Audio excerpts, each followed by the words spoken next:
पुलवामामध्ये भारतीय सैन्य आणि दहशतवाद्यांमध्ये चकमक सुरू आहे। रात्री उशिरापासून पुलवामातल्या पिंगलानामध्ये ही चकमक सुरू आहे। भारतीय लष्करानं 3 दहशतवाद्यांना घेराव घातलाय। या चकमकीत मेजर डीएस डोंडियालांसह 4 जवान शहीद झाले तर एका सामान्य नागरिकाचा मृत्यू झालाय। एका आठवड्यात भारताचे 44 जवान शहीद आहेत। गुजरातमध्ये दहशतवादी हल्ल्याचा अलर्ट देण्यात आलेला आहे। सरदार वल्लभभाई पटेलांच्या पुतळ्याला दहशतवादी टार्गेट करू शकतात अशी माहिती मिळतेय। पुलवामाच्या हल्ल्याच्या पार्श्वभूमीवर मुंबई पाठोपाठ आता पुण्यातही हाय अलर्ट जारी करण्यात आलाय। हिंजवडीतल्या आयटी हबमध्ये केंद्रीय सुरक्षा बलाच्या दिल्ली कार्यालयाकडून हाय अलर्ट जारी करण्यात आलाय। विदेशी कंपन्यांमुळे हिंजवडी आयटी हबला अतिरेकी संघटनांपासून धोका असल्याची माहिती गुप्तचर यंत्रणांकडून मिळतेय। त्यामुळे कंपन्यांच्या सुरक्षेसाठी केंद्रीय सुरक्षा बलाचे जवान तैनात केलेले आहेत। बलुचिस्तानमध्ये पाकिस्तानी सैन्याच्या ताफ्यावर झालेल्या हल्ल्यात 9 जण ठार झालेत, 11 जण जखमी आहेत। तुर्बत आणि पंजगुर दरम्यान झालेल्या हल्ल्याची जबाबदारी बलूच राज्य एन्जॉई संघर या संघटनेनं स्वीकारली आहे। पुलवामा येथील दहशतवादी हल्ल्यात हुतात्मा झालेल्या जवानांना श्रद्धांजली वाहण्यासाठी व्यापाऱ्यांनी आज देशव्यापी बंदची घोषणा केली आहे। महाराष्ट्रासह अन्य राज्ये यामध्ये सहभागी होतील अशी अखिल भारतीय व्यापारी महासंघाची माहिती आहे। पुलवामा सीआरपीएफच्या ताफ्यावर आत्मघाती हल्ला घडवून आणणं कोणा एकट्याचं काम नाहीये। यामागे अनेकांचा हात असणार इतकंच नाही तर सुरक्षेमधीलही त्रुटी आहेत अशी कारणीभूत आहेत त्याला, असं मत रॉचे माजी प्रमुख विक्रम सूद यांनी व्यक्त केलंय। सीआरपीएफनं केलेल्या जम्मू श्रीनगर सेक्टरमध्ये हवाई मार्गाच्या मागणीकडे दुर्लक्ष करण्यात आल्याच्या बातमीचा गृह मंत्रालयानं इन्कार केलाय। अशा प्रकारे सीआरपीएफला परवानगी नाकारण्यात आली नसल्याचं सांगण्यात येतंय। जैश मोहम्मदचा म्होरक्या मसूद अझहरनं पाकिस्तानच्या लष्करी रुग्णालयातून पुलवामा हल्ल्याचे आदेश दिले होते अशी माहिती आता समोर आली आहे। गेल्या 5 महिन्यापासून मसूद अझहर रावळपिंडीतल्या लष्करी रुग्णालयात उपचार घेतोय। पुलवामा हल्ल्याविरोधात फेडरेशन ऑफ वेस्टर्न इंडिया सिनेम्प्लॉईजकडून मुंबईतल्या फिल्म सिटीत जोरदार निदर्शनं करण्यात आली। यापुढे बॉलिवूडमध्ये पाक कलाकारांना स्थान दिलं जाणार नाही, त्यांची गाणीही भारतात रिलीज केली जाणार नाहीत अशी घोषणा यावेळी करण्यात आली। पाकिस्तानी गायकांची गाणी त्वरित युट्यूबवरून हटवा असा इशारा मनसेनं म्युझिक कंपन्यांना दिला। यानंतर टी सिरीजनं पाकिस्तानी गायकांची गाणी युट्यूबवरून हटवली आहेत। अभिनेता सलमान खानच्या बिंग ह्युमन या संस्थेनं शहीद जवानांच्या कुटुंबियांच्या नावानं धनादेश पाठवत आर्थिक मदत केली आहे। गृहराज्यमंत्री किरण रिजिजू यांनी ट्विट करत सलमानचे आभार मानलेत। इम्रान खानचा फोटो झाकून ठेवल्यानंतर पंजाब क्रिकेट असोसिएशननं मोहाली क्रिकेट स्टेडियममध्ये लावलेले पाकिस्तानी क्रिकेटपटूंचे फोटोही हटवलेत। पाकिस्तानी क्रिकेट बोर्डाच्या पाकिस्तान सुपर लीग या स्पर्धेचं प्रक्षेपण भारतात करणार नाही अशी भूमिका डी स्पोर्ट्स या वाहिनीने घेतली आहे। या वाहिनीकडे पाकिस्तान सुपर लीगचे भारतातील प्रक्षेपणाचे हक्क आहेत। बीसीसीआयचे प्रभारी अध्यक्ष सीके खन्ना यांनी प्रशासनाला पत्र लिहून शहीद जवानांच्या परिवाराला बीसीसीआयनं किमान 5 कोटींची मदत करायला हवी अशी मागणी केली आहे। सीमेवर संरक्षण करणाऱ्या निमलष्करी दलातील जवानांची निवृत्ती वेतन योजना 2004 पासून बंद असल्याचा दावा माजी सैनिकाच्या संघटनेनं केलाय। भारतानं आंतरराष्ट्रीय म्युनिक संरक्षण संमेलनात अमेरिका, जर्मनी आणि रशियासहित अनेक देशांसोबत झालेल्या द्विपक्षीय बैठकीत जम्मू काश्मीरच्या पुलवामात झालेल्या दहशतवादी हल्ल्याचा मुद्दा उपस्थित केला। या 3 दिवसीय संमेलनाची रविवारी सांगता झाली। बुद्धिबळ खेळाडू सलोनी सापळेला छत्रपती शिवाजी महाराज पुरस्कार देण्यात आला। या पुरस्कारात मिळालेली सर्व रक्कम सलोनीनं शहीदांच्या कुटुंबियांना मदत म्हणून दिली आहे। पुलवामा हल्ल्यानंतर आता पाकिस्तानशी चर्चा होऊ शकत नाही, आता युद्धच करायला हवं अशी भूमिका भारताचा माजी सलामीवीर गौतम गंभीरनं घेतलाय। गंभीरनं एक ट्विट केलंय आणि त्यामध्ये आपलं मत व्यक्त केलंय। शबाना आझमी आणि जावेद अख्तर देशद्रोही आहेत असं वक्तव्य एका मुलाखतीत कंगना रनौतनं केलं। यावर देव तुझं भलं करो असं शबाना आझमी यांनी कंगनाला प्रत्युत्तर दिलंय। मला माझी देशभक्ती सिद्ध करण्यासाठी सोशल मीडियाची गरज नाही, सर्व जनतेप्रमाणे आम्हीही दहशतवादाविरोधात आहोत अशा आशयाचा संदेश देत सानिया मिर्झानं आपलं म्हणणं सोशल मीडियावर म्हटलंय। अमूल या नामांकित कंपनीकडूनही शहीदांना श्रद्धांजली अर्पण करण्यात आली। यामध्ये अमूलचा आयकॉन असलेल्या कार्टूनच्या हातात मेणबत्ती, पेटलेली मेणबत्ती आहे, तर त्यापुढे कर चले तुम फिदा, जाओ तन साथियो, अब हमारे हवाले वतन साथियो अशा ओळी लिहिलेल्या आहेत।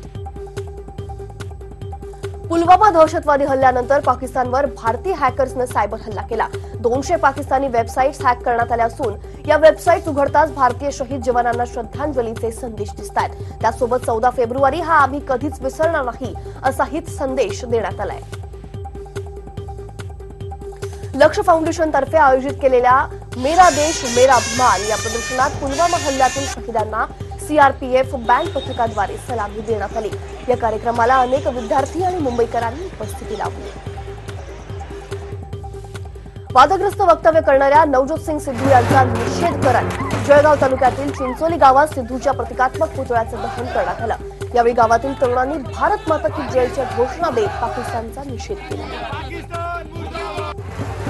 पुलवामा येथील भ्याड दहशतवादी हल्ल्याच्या निषेधार्थ बुलढाण्याच्या सार्वजनिक शिवजयंती उत्सव समितीच्या कार्यकर्त्यांनी सामूहिक मुंडन करत निषेध व्यक्त केला। कांदिवली पश्चिम इथं पाकिस्तान विरोधात मोर्चा काढण्यात आला। त्यानंतर पाकिस्तानचा झेंडा आणि दहशतवाद्यांचा प्रतिकात्मक पुतळा जाळण्यात आला। भारतीय सैनिकांवरील भ्याड हल्ल्याच्या निषेधार्थ मुंबईतल्या अँटॉक हिल परिसरात टॅक्सी मार्च काढण्यात आला। यामध्ये टॅक्सीवर तिरंगा लावून मोठ्या संख्येत चालकांनी आणि सर्वसामान्यांनी यात सहभाग घेतला। सायन कोळीवाडा परिसरातील नागरिकांनी सर्वधर्मीय कॅन्डल मार्च काढला। कॅन्डल मार्चमध्ये मोठ्या संख्येनं सहभागी होऊन वीरमरण प्राप्त झालेल्या जवानांना लोकांनी मानवंदना दिली। पुलवामा येथील हल्ल्याच्या निषेधार्थ ठाणेकरांनी ढोकाळी ते कापूरबावडी असा कॅन्डल मार्च काढला। काळ्या फिती लावून यामध्ये अबालवृद्ध सहभागी झाले। अहमदनगरला जनसेवा फाउंडेशनच्या वतीनं कॅन्डल मार्च काढून सीआरपीएफच्या शहीद जवानांना श्रद्धांजली अर्पण करण्यात आली। जिल्हाभरातून अनेक नागरिक सहभागी झाले होते। जालन्याच्या जाफराबाद तालुक्यातल्या टेंभुर्णी इथं सर्वधर्मीयांकडून निषेध रॅली काढण्यात आली। रॅलीत पाकिस्तान मुर्दाबादच्या घोषणाही देण्यात आल्या। पाकिस्तानला धडा शिकवण्याची मागणी त्यावेळी नागरिकांनी केली। साताऱ्यातील गोंदवले ग्रामस्थांनी आदिल अहमदच्या प्रतिकात्मक पुतळ्याची अंत्ययात्रा काढली। पाकिस्तान विरोधात घोषणा देत ग्रामस्थांनी प्रतिकात्मक पुतळ्याचं दहन करत निषेध व्यक्त केला। अहमदनगरमधील माजी सैनिक कुशल महादेव घुले यांनी पंतप्रधान मोदींना पत्र पाठवलंय। या पत्राद्वारे घुले यांनी पाकिस्तानात जाऊन आत्मघाती हल्ला करण्याची परवानगी मागितली आहे। गुजारिश करता हूं कि मुझे आप पाकिस्तान में जाकर आत्मघाती हमला करने की इजाजत दे। मैंने सेना में नौकरी की है और जम्मू उत्तराखंडमधल्या हरिद्वारमध्ये पतंजली योगपीठातर्फे कॅन्डल मार्च काढण्यात आला। पुलवामा हल्ल्यातील शहीदांना नागरिकांनी श्रद्धांजली अर्पण केली। तर हुबळीमध्ये विविध संघटनांनी एकत्र ये जन आक्रोश सभेचं आयोजन केलं। यावेळी पुलवामा इथल्या भ्याड हल्ल्याचा निषेध करून हुतात्म्यांना श्रद्धांजली अर्पण करण्यात आली। उत्तर प्रदेशातल्या रामपूरमध्ये मुस्लिम महिलांनी पाकिस्तानच्या विरोधात घोषणा दिल्या आणि पाकिस्तानचा ध्वज जाळलाय। उत्तर प्रदेशातल्या वाराणसीमध्ये तिबेटी भिक्खूंनी कॅन्डल मार्च काढला। पुलवामा इथल्या हल्ल्यात शहीद झालेल्या जवानांना श्रद्धांजली वाहिली। पुलवामा हल्ल्याच्या निषेधार्थ लंडनमधील भारतीयांनी मोर्चा काढला। हातात तिरंगा घेऊन भारतीयांनी हल्ल्यातील हुतात्म्यांना श्रद्धांजली वाहिली। पाकिस्ताननं अटक केलेले भारताचे माजी अधिकारी कुलभूषण जाधव यांच्या प्रकरणात सोमवारी आंतरराष्ट्रीय न्यायालयात जाहीर सुनावणी होईल। एकूण 4 दिवस ही सुनावणी चालणार आहे। लोकसभेसाठी 50-50 वर फॉर्म्युलावर शिवसेना आणि भाजपमध्ये एकमत झाल्याचं सांगण्यात येतं। भाजप अध्यक्ष अमित शहा मुंबईत आहेत आणि आज युतीची घोषणा होण्याची शक्यता आहे। महानगर टेलिफोन निगमच्या मुंबई आणि दिल्लीतील कर्मचाऱ्यांना मार्च नंतर वेतन मिळणं कठीण होणार आहे। या कर्मचाऱ्यांना जानेवारीचं वेतन अद्याप मिळालं नाहीये। दूरसंचार विभागानं मंजूर केलेला निधी हा पुरेसा नसल्याचं स्पष्ट झालंय।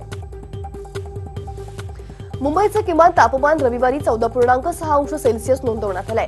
राज्यात सगळ्यात कमी किमान तापमान नाशिक इथं 10.2 अंश इतकं नोंदवलंय। असं वातावरण आज आणि उद्या राहण्याचा अंदाज वर्तवण्यात आलाय।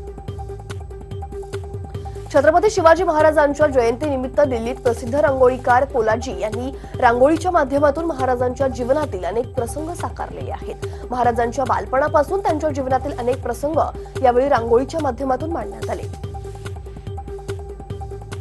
भारतीय रेल्वेनं कात टाकणं सुरुवात केली असून ऑनलाईन ॲपद्वारे सोप्या पद्धतीत तिकीट आरक्षण करण्याची सोय केली आहे. तसंच रेल्वेनं आणखी एक चांगला निर्णय घेतला असून आरक्षित तिकीट यापुढे दुसऱ्या व्यक्तीच्या नावे ट्रान्सफर करता येणार आहे.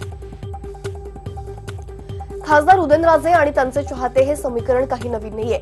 साताऱ्यातील पुसेगावच्या अक्षय जाधव यानं शिवराज ट्रॅव्हल्सची बस उदयनराजेंच्या चित्रांनी सजवली. यावेळी बस सोबत फोटो काढून समर्थकाच्या प्रेमाला राजेंनी दाद दिली.